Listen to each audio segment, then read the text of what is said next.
हाँ जी, हम लोग बात कर रहे थे आरएएस मुख्य परीक्षा के लिए सामान्य हिंदी के पत्र लेखन की, जहाँ से आपके मुख्य परीक्षा में जो कि 10 अंक का जो प्रश्न है वो आने का काम हो रहा है। और पत्र लेखन में आपके जो 4 फॉर्मेट है वो दे रखे हैं, उनमें से सामान्य कार्यालय पत्र, कार्यालय आदेश और अर्थशास्त्र के पत्र की हमने इससे पहले वाले वीडियोज़ में बात कर ली। और आज हम लोग बात करेंगे अनुस्मारक पत्र की। अनुस्मारक पत्र का जो आधिकारिक फॉर्मेट है वो क्या है, और अनुस्मारक पत्र लिखते समय हमें किन किन बातों का ध्यान रखना चाहिए। क्या अनुस्मारक पत्र सामान्य कार्यालय पत्र का जो प्रारूप है उसके समान है या अलग है, और अनुस्मारक पत्र लिखते समय हमें किस प्रकार की जो भाषा शैली है उसको काम में लेना चाहिए। और साथ ही साथ हम ये भी जानने की कोशिश करेंगे कि अनुस्मारक पत्र है, यहाँ से एग्ज़ाम में सवाल यदि आया हुआ है तो वो सवाल कैसा आया हुआ है, सवाल किस प्रकार से पूछा गया है, और एग्जामिनर ने यहाँ पर जिन अभ्यर्थियों ने एग्ज़ाम दिया है उनको कितने अंक देने का काम किया है। ये सारी बातें हम टॉपर्स की कॉपी के माध्यम से विश्लेषण करने वाले हैं। ठीक है, तो आगे बढ़ते हैं। उससे पहले मैं आपको अवगत करवाना चाहूँगा कि आरएएस मुख्य परीक्षा के लिए हमने लेखन भाग की ये जो गेम चेंजिंग जो सीरीज है वो स्टार्ट की है। ये आपके लिए रामबाण साबित होने वाली है। और इस सीरीज में इससे पहले हमने संस्कृतिकरण, पलवन, सामान्य कार्यालय पत्र यानी संस्कृतिकरण, पलवन, सामान्य कार्यालय पत्र, कार्यालय आदेश और अर्थशास्त्र के पत्र की बात कर ली है। और आज हम लोग बात कर रहे हैं अनुस्मारक पत्र की। और ये जितने फॉर्मेट है या ये हमने जिन प्रश्नों की बात की है यानी जिन टॉपिक की बात की है उन सभी टॉपिक के आपके 5-5 जो सवाल है अभ्यास के लिए वो आपको हमारे टेलीग्राम चैनल पर उपलब्ध पहले से ही करवा दिए गए हैं।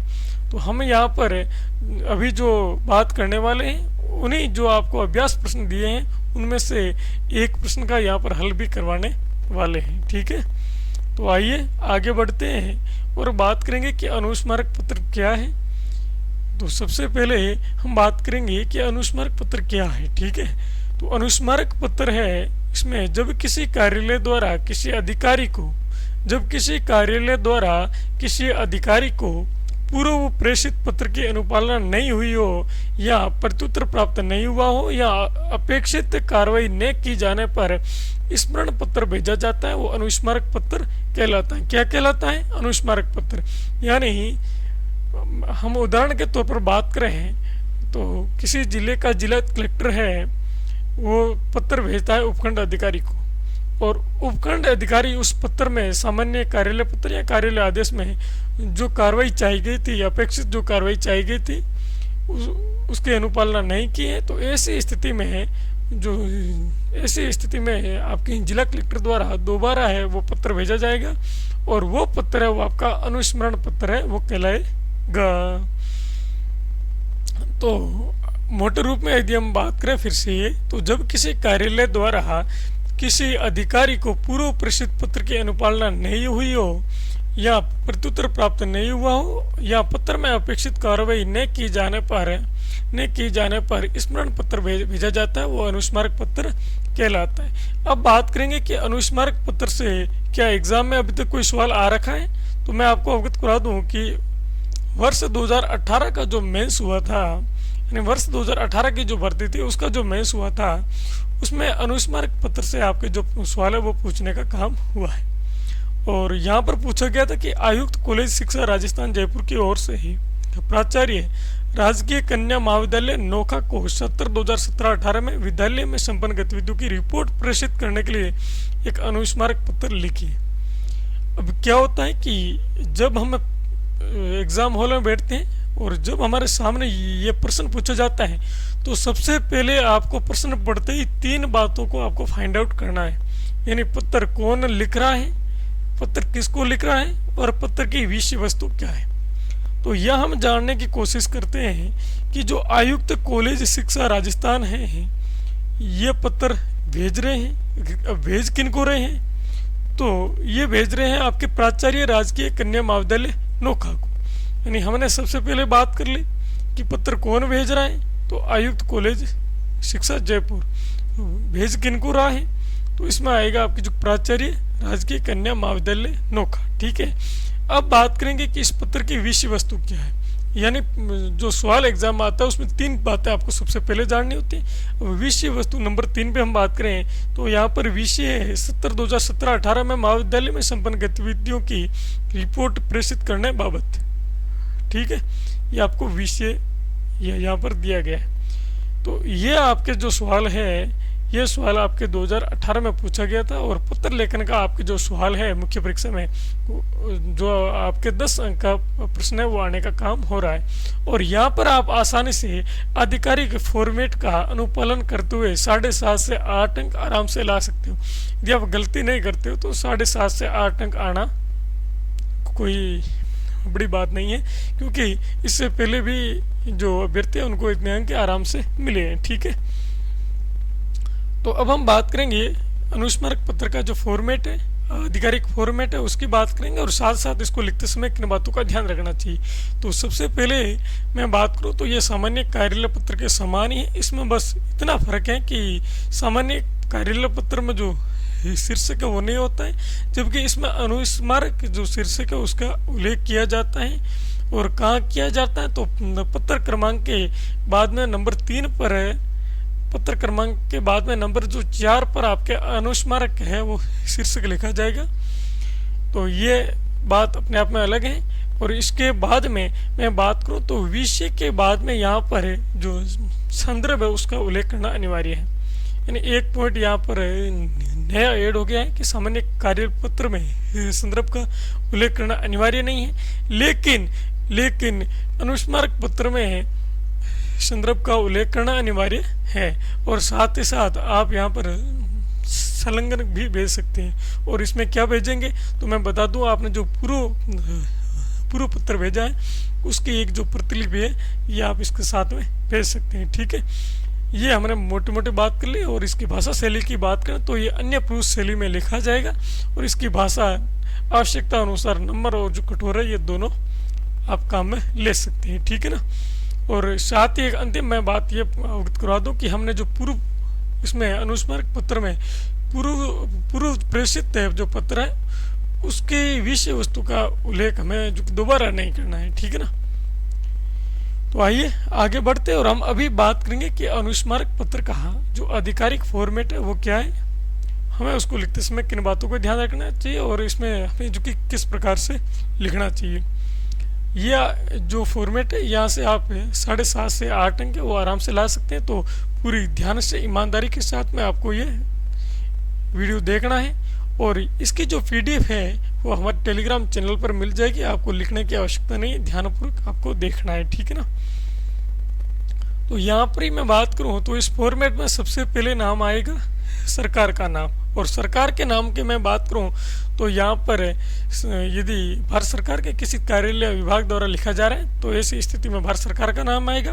और यदि राज्य सरकार के किसी कार्यालय विभाग के द्वारा लिखा जा रहा है तो ऐसी स्थिति में यहाँ राज्य सरकार का नाम आएगा। तो यहाँ पर हमें लिखना है राजस्थान सरकार। क्या लिखना है? राजस्थान सरकार। ये सबसे पहले पेज के मध्य में है, पेज के मध्य में है जो पेज की लाइन है उस लाइन के मध्य में आपको लिखना है राजस्थान सरकार नंबर 1 पर।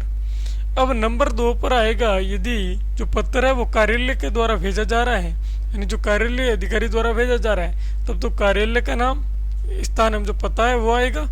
अन्यथा यदि जो पत्र है वो सचिवालय है यानी जो विभाग के अधिकारी द्वारा भेजा जा रहा है तो ऐसी स्थिति में यहाँ पर सरकार के नाम के बाद में नंबर 2 पर आपके विभाग का नाम आएगा। क्या आएगा?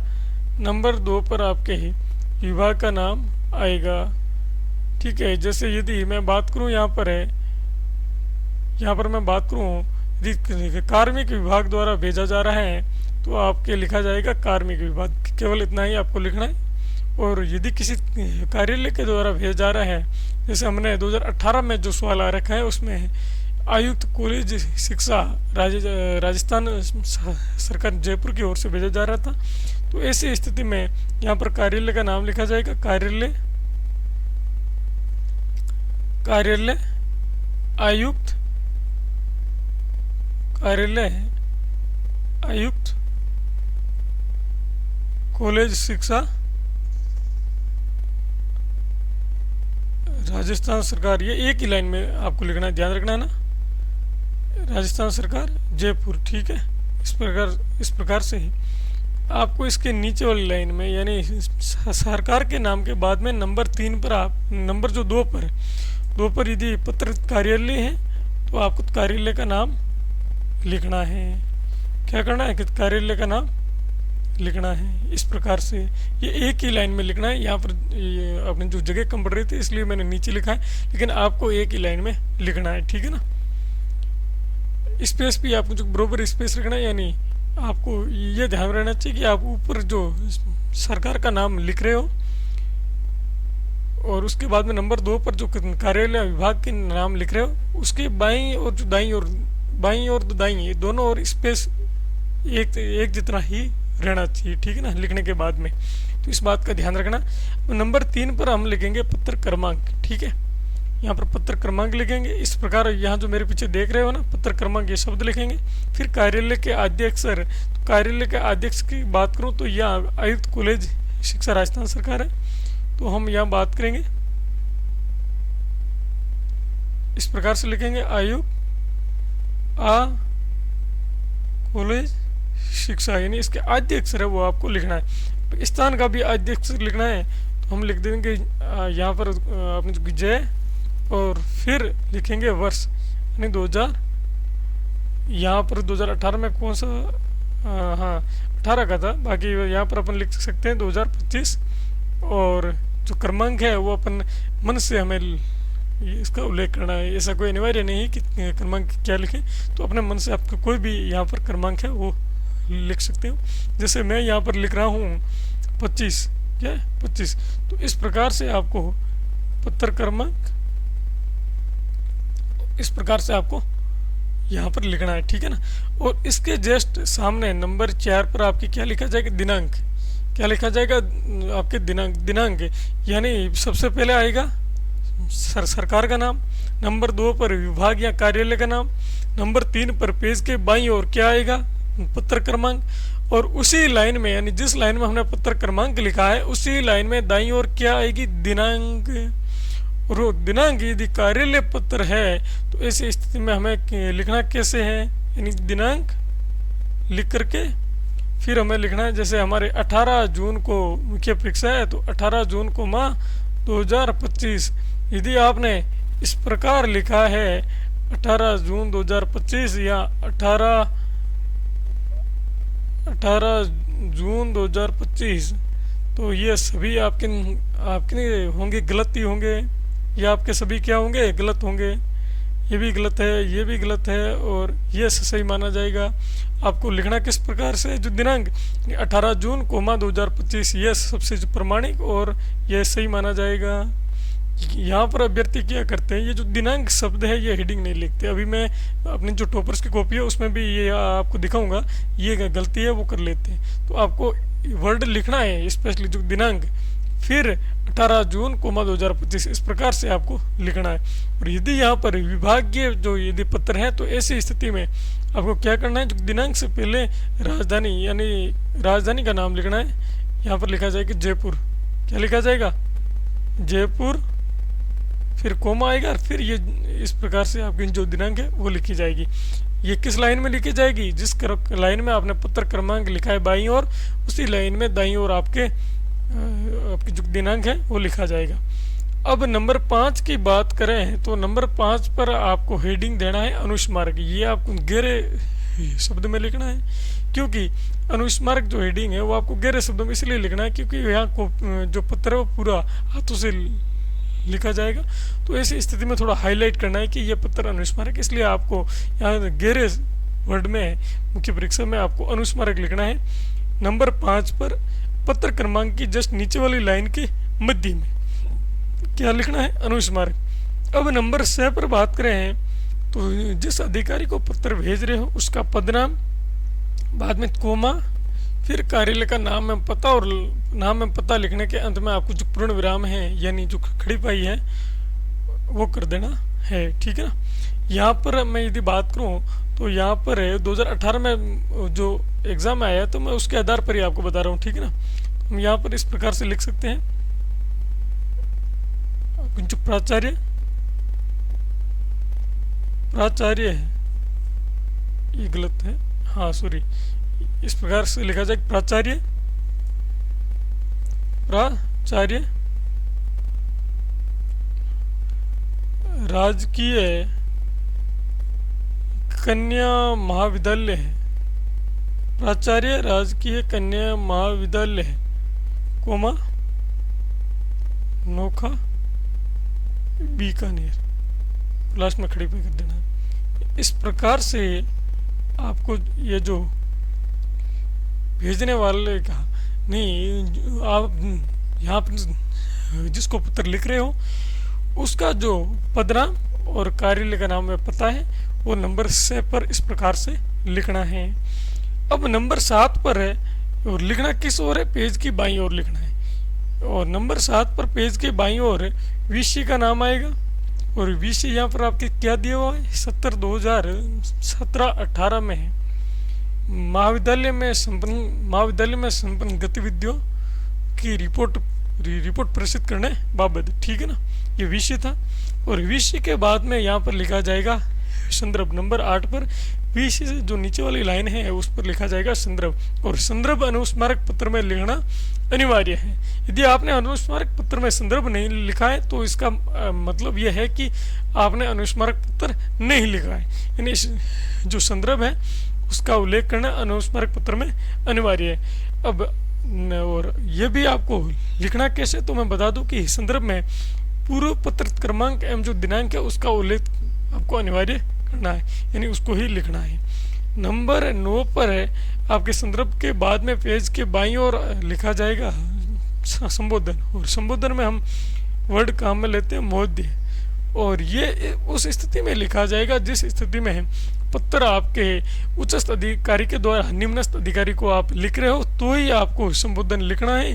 अन्यथा यदि निम्नस्थ अधिकारी द्वारा उच्चस्थ अधिकारी को लिखा जा रहा है तो ऐसी स्थिति में, यदि निम्नस्थ अधिकारी के द्वारा उच्चस्थ अधिकारी को लिखा जा रहा है तो ऐसी स्थिति में ही संबोधन लिखा जाएगा। अन्यथा मैं यहाँ पर बात करूँ तो आयुक्त है कॉलेज शिक्षक का, तो वो भेज रहा है किसको, प्राचार्य राजकीय महाविद्यालय नौका को, तो ऐसी स्थिति में महोदय का प्रयोग हमें नहीं करना है। क्या करना है, जो संबोधन है उसका उल्लेख नहीं करना है, डायरेक्ट हम आ जाएंगे मध्य भाग पर, नहीं नंबर 10 पर मध्य भाग है वो आ जाएंगे। और मध्य भाग है वो स्टार्ट कैसे करें, एक ये हो जाता है कि अभ्यर्थी कहते हैं कि सर जो पेज की जो बाईं ओर है वहीं से, यानी स्टार्टिंग में यहाँ से ही स्टार्ट करें लिखना, या फिर थोड़ा गैप जो छोड़कर जो पहली लाइन है वो स्टार्ट करें।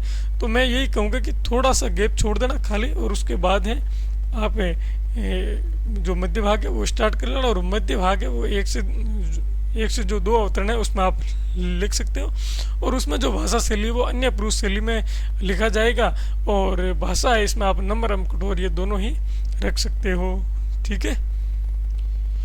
नंबर 11 पर आपके आएगा स्वनिर्देश, और स्वनिर्देश भी उस स्थिति में लिखा जाएगा जिस स्थिति में यदि निम्नस्थ अधिकारी उच्चस्थ अधिकारी को अनुस्मारक पत्र या सामान्य कार्यालय पत्र या कोई भी पत्र लिख रहे हैं तो ही आपके संबोधन और जो स्वनिर्देश है उसका उल्लेख होगा, अन्यथा इन दोनों का उल्लेख नहीं होगा।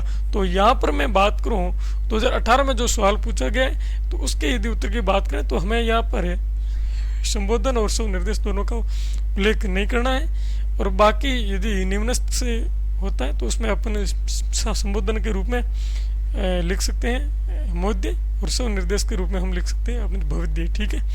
और उसके बाद में जो आपके पत्र भेज रहा है उस अधिकारी के हस्ताक्षर, उसका पदनाम, उसका नाम और पदनाम लिखा जाएगा। यहाँ पर आपके कहा गया है आयुक्त कॉलेज शिक्षा, तो मैं यहाँ पर कहूँगा कि नाम नहीं लिखा गया अधिकारी का, तो हम जो कि काल्पनिक नाम जैसे रमेश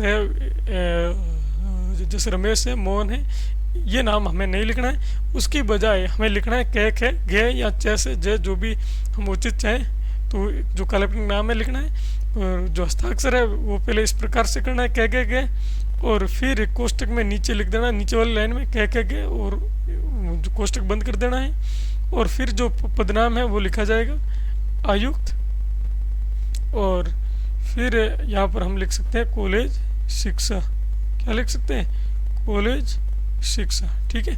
तो इस प्रकार से जो हस्ताक्षर का फॉर्मेट है वो रहने वाला है। अब हम बात करें तो नंबर 12 पर हम लिखेंगे संलग्न, और ये आप जिन लाइनों में अपना हस्ताक्षर किया है उन्हीं लाइनों में हस्ताक्षर हमने पेज के दाईं ओर किया है, जबकि जो संलग्न है उन्हीं लाइनों में आपके पेज के बाईं ओर है वो लगा देना है, ठीक है ना।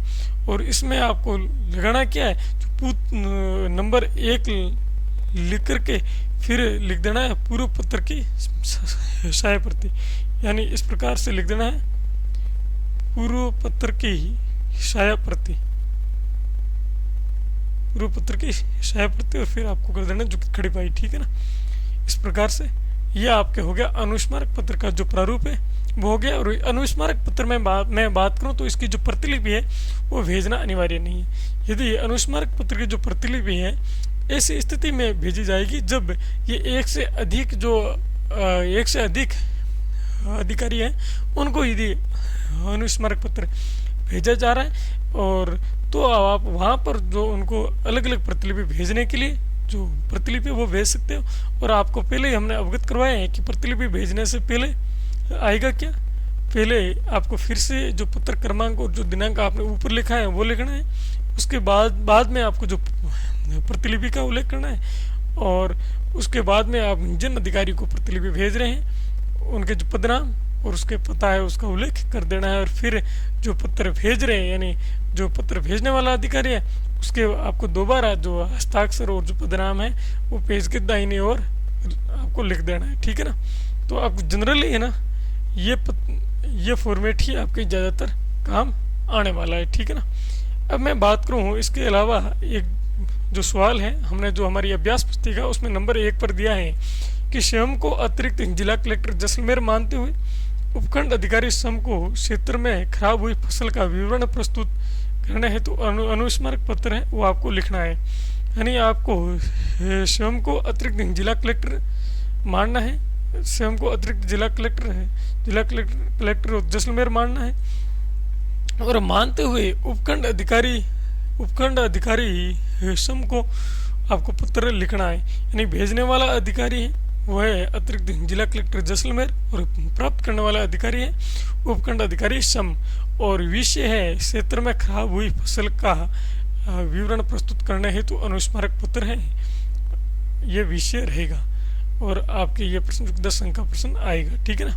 तो ये यदि हमें इसका उत्तर लिखना हो तो सबसे पहले यहाँ पर लिखेंगे नंबर 1 पर सरकार का नाम राजस्थान सरकार, नंबर 2 पर इसमें हम लिखेंगे कार्यालय का नाम, कार्यालय अतिरिक्त जिला कलेक्टर जिला जैसलमेर राजस्थान। फिर नंबर 3 पर हम लगाएंगे पत्र क्रमांक, जो यहाँ पर आप देख पा रहे हैं पत्र क्रमांक, यहाँ जो आपके जो कार्यालय उसके अध्यक्षर लिखना है, फिर स्थान का अध्यक्षर, फिर अनुभाग के रूप में हमने यहाँ पर लिखा है विविध, और फिर विकल्प चिन्ह लगाया, और विकल्प चिन्ह के बाद में वर्ष और पत्र का क्रमांक लगाया है, ठीक है ना। और फिर उसी लाइन में नंबर 4 पर हमने लिखा है अपने दिनांक, ठीक है ना। और यहाँ कार्यालय पत्र था इसलिए यहाँ पर आपके हमने लिखा है दिनांक 29 अप्रैल 2025, ये आपका फॉर्मेट रहेगा सही। और यदि यहाँ पर आप विभागीय पत्र है तो यहाँ पर विभागीय पत्र होता तो यहाँ पर स्थान का नाम आता और उसके बाद में कोमा, फिर जो दिनांक है वो लिखी जाती, ठीक है। अब नंबर जो 5 है उसमें हमने बात की थी कि नंबर 5 पर जो हेडिंग लिखी जाएगी ये यानी जो बाकी पत्र है उसमें नहीं लिखी जाती है, जो कार्यालय आदेश में लिखी जाती है, और बाकी जो अनुस्मारक पत्र है इसमें भी लिखा जाता है। यानी नंबर 5 पर जो पत्र क्रमांक वाली लाइन है उसके जस्ट नीचे वाली जो लाइन है उसमें आपको अनुस्मारक पत्र है ये हेडिंग आपको गहरे शब्दों में लिखना है नंबर 5 पर। अब नंबर 6 पर बात करें तो नंबर 6 पर जो पत्र जिस अधिकारी को हम भेज रहे हैं उस अधिकारी का पद नाम, उसके कार्यालय का नाम में पता है वो लिखना है। जैसा कि आप देख पा रहे हो उपखंड अधिकारी कोमा कार्यालय कोमा उपखंड अधिकारी कोमा सम, और नीचे हमने लिख दिया है आपने जो कि जिला जैसलमेर, और जैसलमेर के बाद में हमने जो पूर्ण विराम यानी खड़े पाई का उल्लेख कर दिया है। अब नंबर 7 पर आएगा विषय, और नंबर 8 पर आप देख रहे हो संदर्भ, और संदर्भ में लिखना कैसे है आपको इस प्रकार से लिखना है कि इस कार्यालय के पत्र क्रमांक है, और फिर जो आपने पत्र क्रमांक आपको अपनी तरफ से यहाँ पर जो काल्पनिक पत्र क्रमांक है वो आपको लिखना है। एक बात का ख्याल रखना कि यहाँ पर आप जो संदर्भ में पत्र क्रमांक का उल्लेख करते हो, वो पत्र क्रमांक का उल्लेख आप जो ऊपर जो पत्र क्रमांक लिख रहे हो उससे पहले वाला होना चाहिए। यहाँ पर जैसे 88 लिखा हुआ है तो यहाँ पर हमने 101 लगाया, यानी ये पहले भेजा गया और वो बाद में भेजा गया है। तो इस बात का थोड़ा सा ख्याल रखना। और जो तारीख है वो तारीख पहले की लिखना है, यानी जो पूर्व आपको इस प्रकार से लिखना है, इस कार्यालय के पत्र क्रमांक है और फिर ये हमने पत्र क्रमांक लिखा और फिर जो दिनांक है वो लिखना है, बस इतना ही लिखना है। और इसमें जो दिनांक है हमने पूर्व जो पत्र भेजा है वही तारीख लिखनी है, जो आज की तारीख है वो यहाँ पर नहीं लिखनी है, ठीक है ना। यहाँ पर हमने लिखा है दिनांक 29 यानी 25 मार्च 2025, जबकि ये जो पत्र है इसमें हमने लिखा है 29 अप्रैल 2025, यानी ये बाद का पत्र है। ये उल्लेख ये आपको लिखते समय ध्यान रखना है। बात आती है नंबर 9 पर, किसकी? संबोधन की। तो वो हमने उल्लेख नहीं किया है। उसका कारण ये है कि उच्चस्थ अधिकारी के द्वारा ये निम्नस्थ अधिकारी को भेजा जा रहा है। ऐसी स्थिति में संबोधन और शुभ निर्देश का उल्लेख नहीं होता है। तो हम सीधे ही स्टार्ट करेंगे मध्य भाग, और मध्य भाग में हमने लिखा है कि उपयुक्त विषय अंतर्गत संदर्भित पत्र के माध्यम से क्षेत्र में खराब हुई फसल का विवरण प्रस्तुत करने हेतु निर्देशित किया गया था, जो कि आज दिनांक तक अप्राप्य है। और पुनः निर्देशित किया जाता है कि उक्त सूचना निर्धारित प्रपत्र में शीघ्र प्रस्तुत करें, अन्यथा अनुशासनात्मक कार्रवाई अमल में लाई जाएगी। तो ये आपको मध्य भाग इस प्रकार से लिखना है। और मध्य भाग लिखने के बाद में आपके आएगा, मध्य भाग लिखने के बाद में मध्य भाग था नंबर 10, और मध्य भाग लिखने के बाद में आपके नंबर 11 पे आएगा स्व निर्देश। तो स्व निर्देश का उल्लेख है या नहीं होगा, यहाँ आप यदि जो देख पा रहे हो तो ये यहाँ पर स्व निर्देश का उल्लेख है वो नहीं होगा। किसका स्व निर्देश का उल्लेख नहीं होगा। डायरेक्ट आपके नंबर 12 पर आपको क्या करना है, डायरेक्ट यहाँ पर नंबर 12 पर आपको हस्ताक्षर है वो करना है, ठीक है ना। यानी भेजने वाला, यानी यहाँ पर हस्ताक्षर होंगे किसके, नीचे हस्ताक्षर किसके होंगे, पेज के आपकी जो दाहिनी ओर होंगे, और यहाँ पर नीचे हस्ताक्षर है वो पत्र भेजने वाले अधिकारी का होगा, ठीक है ना। तो यहाँ पर हमने हस्ताक्षर कर दिया, कैक है गे, ये हस्ताक्षर है, और नीचे उसका नाम लिखा है भेजने वाले अधिकारी का, कैक है गे, और फिर कोष्टक बंद कर दिया, ठीक है ना। कोष्टक बंद कर दिया, यानी नाम हमेशा कोष्टक में आएगा, फिर उसका जो पदनाम है वो लिखा है अतिरिक्त जिला कलेक्टर, ठीक है ना। तो इस प्रकार से ये फॉर्मेट नंबर 12 पर रहेगा आपका हस्ताक्षर का प्रारूप। ये फॉर्मेट ही मान्य फॉर्मेट है। और नंबर 13 पर मैं बात करूँ तो आपको लगाना है संलग्न। संलग्न ऐसी स्थिति में लगाया जाएगा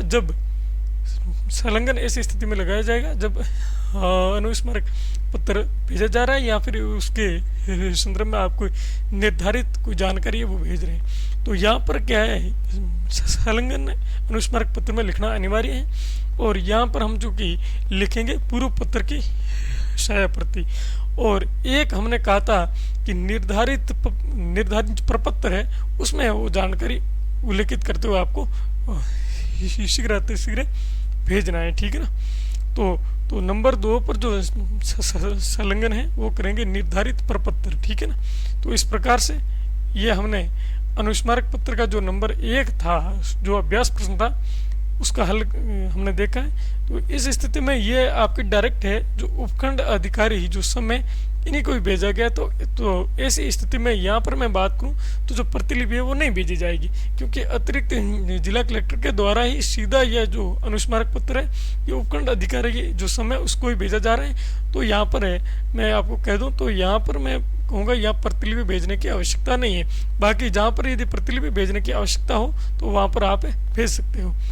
अब हम बात करेंगे कि 2018 का जो मेंस हुआ था उसमें ये जो सवाल पूछा गया था, इनमें जो टॉपर्स थे या फिर जो अभ्यर्थी जिन्होंने मेंस दिया था उन्होंने यहाँ पर क्या लिखा, उनको कितने अंक मिलने का काम हुआ, और उन्होंने कौन कौन सी जो गलती है वो की है, और आपको वो गलती दोबारा नहीं दोहराना है।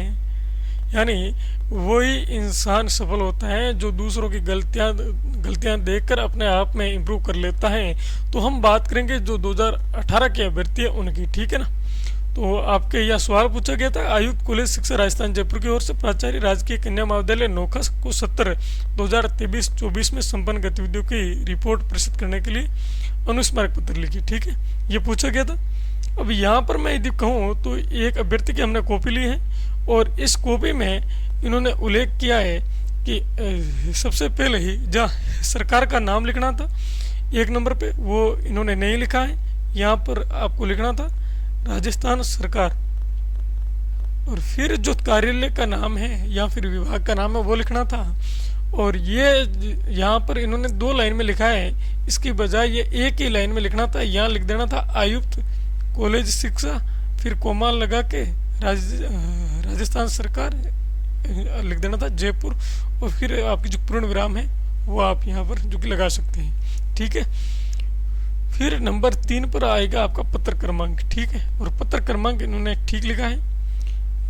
मैं एक ये कहूँगा, यहाँ जो पत्र क्रमांक आपने लिखा है तो आपको पत्र क्रमांक लिखते समय है एक बात का ख्याल रखना है कि जो पत्र क्रमांक है वो आपको लिखना है। कैसे? जैसे आपको ये वर्ड है ये काम पहले लिखना है पत्र क्रमांक, और फिर जो अपूर्ण विराम है वो लगाने के बाद में आपको इस प्रकार से ये जो कि लिखना था, ठीक है ना। तो नंबर 1 गलती, नंबर 2 गलती, और नंबर 3 पर जिस लाइन में हम पत्र क्रमांक लिख रहे हैं उसी लाइन में आपको क्या लिखना था, जो आपकी जो दिनांक लिखना था। तो यहाँ पर जो दिनांक है ये इन्होंने डायरेक्ट लिख दी है। तो यहाँ पर इसको इस प्रकार से लिखा जा सकता था कि जैसे यहाँ पर मैं लिख रहा हूँ जो दिनांक अपूर्ण विराम, फिर 26 जून 2017, ठीक है ना। इस प्रकार से आपको यहाँ पर जो कि लिखना था, ठीक है ना। और फिर मैं यदि बात करूँ तो नंबर आपके ये हमने बात कर ली थी नंबर 3 पर पत्र क्रमांक की, और नंबर 4 पर जो दिनांक की। 5 पर आपको पेज के उसके जस्ट नीचे वाली लाइन में है आपको अनुस्मारक पत्र लिखना था, ये हेडिंग लिखनी है, तो ये इस प्रकार से लिखना है, ये सही है। नंबर 6 पर आपको आप जिस पदाधिकारी को पत्र भेज रहे हो उसका पद नाम और फिर कार्यालय का नाम में पता लिखना है। तो इन्होंने यहाँ पर उसका यहाँ पर जो पद नाम है उसका उल्लेख नहीं किया है, यानी यहाँ पर लिखना था प्राचार्य कोमा राजकीय कन्या महाविद्यालय कोमा नोखा बीकानेर, फिर जो पूर्ण विराम यानी खड़ीपाई यहाँ पर लगा देना था, फिर जो कि खड़ीपाई है वो लगा देना था इस प्रकार से, ठीक है ना। ये इस प्रकार से लिखना था। ये नंबर यहाँ पर गलती की है, यहाँ गलती की है, ये नंबर 3 पर गलती की है, ठीक है ना। ये यहाँ पर यदि पत्र के फॉर्मेट की यदि क्रमांक की बात करें तो क्रमांक नंबर 6 था, और यहाँ पर इन्होंने जो तीसरी गलती करने का काम कर दिया है। तो उसके बाद में विषय का नाम होगा, तो ठीक है इन्होंने विषय का नाम लिख दिया है, फिर संदर्भ लिखा है, तो ये भी इन्होंने लिख दिया है। इसकी आप भाषा है वो इस प्रकार से लिख सकते हैं कि इस कार्यालय द्वारा पूर्व प्रेषित पत्र क्रमांक, और फिर जो दिनांक है वो लिखना था, यानी पत्र क्रमांक पहले लगाना था, फिर जो दिनांक है वो लिख देना था। वो एक थोड़ा ऑथेंटिक लग रहा था, ठीक है ना। उसकी जो भाषा शैली है वो थोड़ी ज़्यादा बेटर यहाँ पर लगती।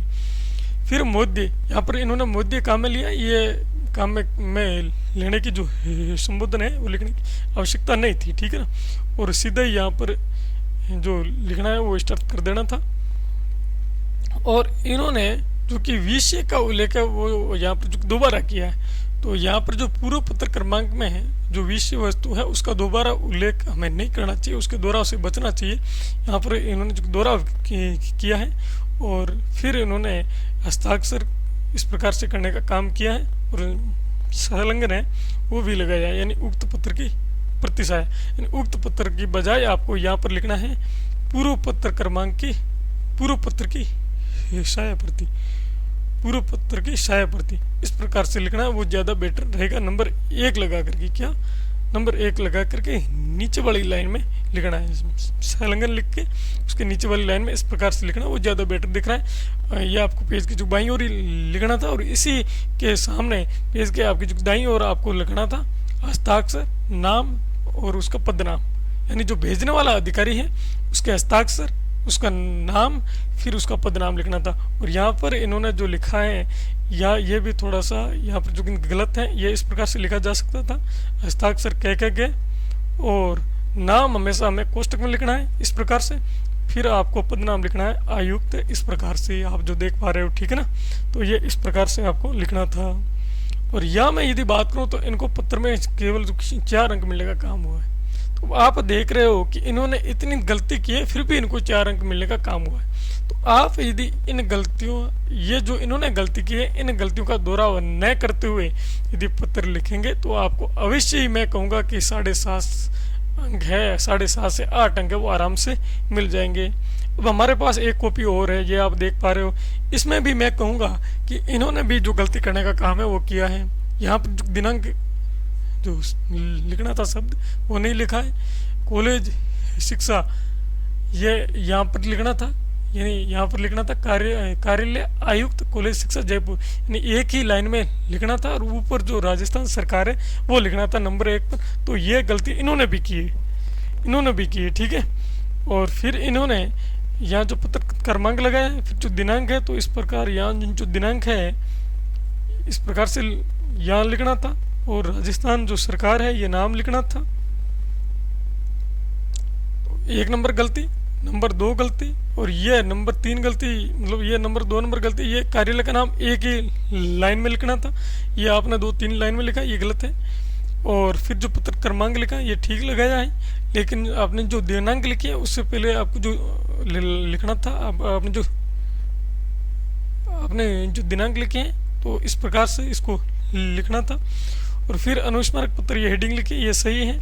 और यहाँ पर इन्होंने ये जो शब्द लिखा है आपकी जो परिस्थिति, यही अशुद्ध है।